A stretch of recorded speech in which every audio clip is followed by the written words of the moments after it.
Well, hello, y'all, and welcome to Surf and Turf. Today I'm going to be doing a video, but first, the disclaimer is that no, I do not hate TikTok. I'm not here to hate on TikTok itself, or the owners of it, or people who use it. I'm just explaining personally why I don't have it and don't use why I don't use it and don't plan on using it. So, yeah, let's just get right in. So, if you don't know, TikTok is like a video platform. It originally came out in 2016 under a different name. It was called Musically. I don't remember it, but I would have been 7 when it came out. And yeah, it was a lot less popular back then. I mean, like a few YouTubers talked about it, and that's it. But it started becoming popular, and I think was it 2020? That was around the time of the pandemic when it started coming more into light. I think, if I can remember correctly, I'm not confirmable. I'm not a confirmable source in any of this. Um, but yeah, and I think it's owned by somebody in China. I don't really know. It's alongside like the Chinese version of TikTok. Now I know there's a whole thing with TikTok in China. We're not going to be going into that today, like because that doesn't really have to do with why I don't use it. You can have your own opinion as to whether or not you think that's true. Just get your information from reliable sources. But anyways, yeah. So the first reason that I don't use TikTok is because it's like it can be very addictive. Like it's so popular nowadays. These short videos, which according to the internet, TikTok videos can be anywhere from 3 seconds to 10 minutes long. And YouTube Shorts even has their own version, but they're about a minute or less long. And I found myself, especially now, I have a phone, just endlessly scrolling through YouTube Shorts, and I don't even like entertaining. It's just like I can't get off YouTube Shorts, so I end up wasting time, more time than I should be on it. Like I kind of need an actual video to keep me entertained, which a large amount of the videos I watch are like longer videos. A YouTube Short is not really enough to keep my attention, I guess, but I do it anyways. Now, I personally believe that it's slowly lowering the attention span of Americans. I'm not saying people who use TikTok are stupid or anything like that, but I think it does give people a shorter attention span. Not ideal for me because I already have a short attention span, and something like, and I try not to go onto YouTube Shorts, but it happens like every day, you know. But I try to keep off of it. I know it's not ideal to be on such a platform all the time. And um, yeah,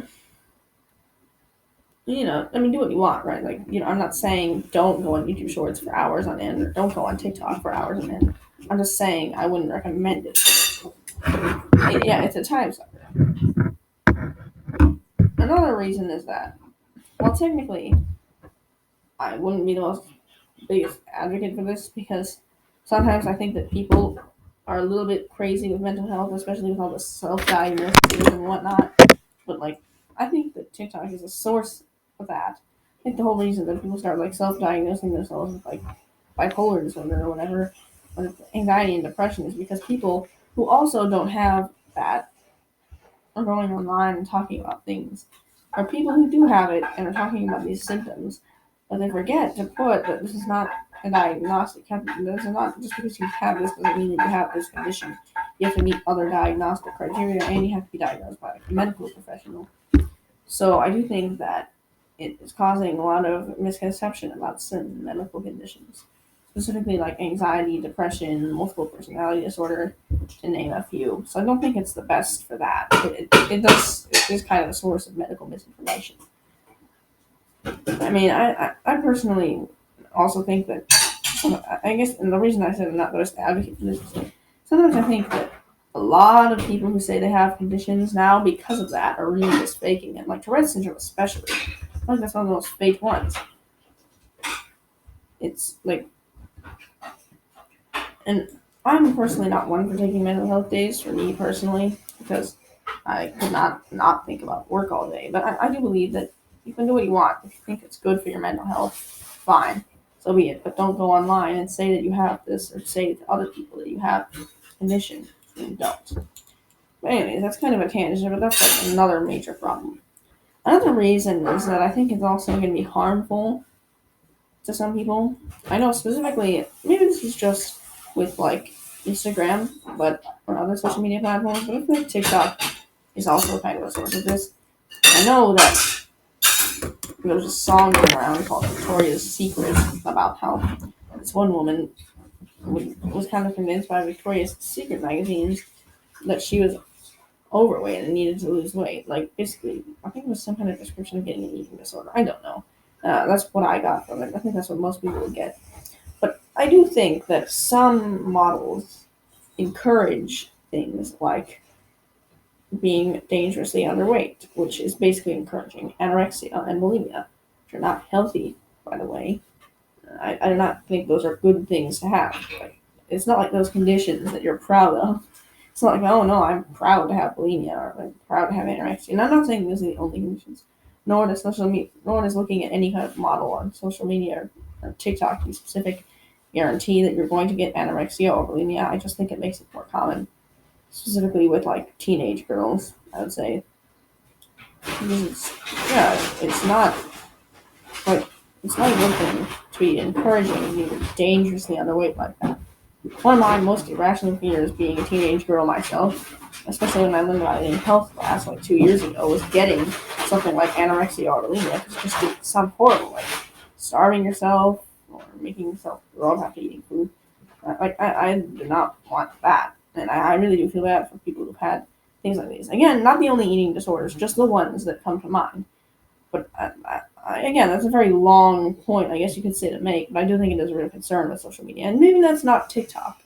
And I know part of it has to come from TikTok. It comes from like all social medias. And I know that's not the only reason that people get eating disorders, and another reason is that there's a lot of people, not to name any specific creators, that are spreading hateful and violent messages. People who are spreading misinformation about things in general, not to name any specific things. Controversy could arise from naming these sorts of things. But I don't think that we should all be going on TikTok and TikTok haters. The term haters has been in like the circle for as long as I can remember. It even dates back to 2014. Me at age 5 remembers when that was a term. So, it's been a while when it's been like 9 years, of that, at least of that being used as a term. I think haters will use TikTok and another way. Now, I guess one could say YouTube is just as bad, but YouTube is a little bit different. YouTube is less. You can select videos. You can be more selective with what you watch on YouTube. If you see a video that says violent murder, stabby stab, then you're not going to watch it, but you could potentially see it by accident on TikTok. In a way, TikTok and YouTube are similar. But I use YouTube because I like to try and do the best things for my attention span that I can, and using TikTok and YouTube does not help. And as many of you know, which I haven't updated you guys on this, my brother used to have a TikTok account. My mom kind of convinced him that it probably wasn't the best idea.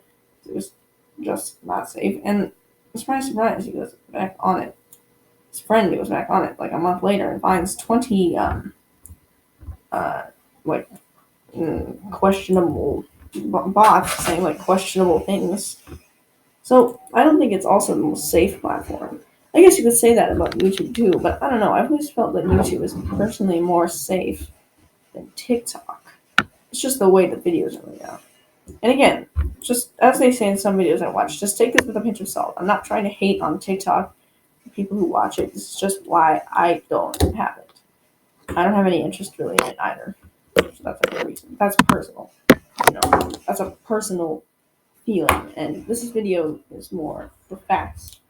Anyways, and also I didn't get this from any particular source of information. Don't use me as a source of information.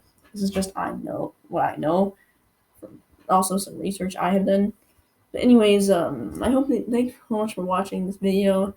And if you want, like, subscribe, and turn on notifications. And I hope that you all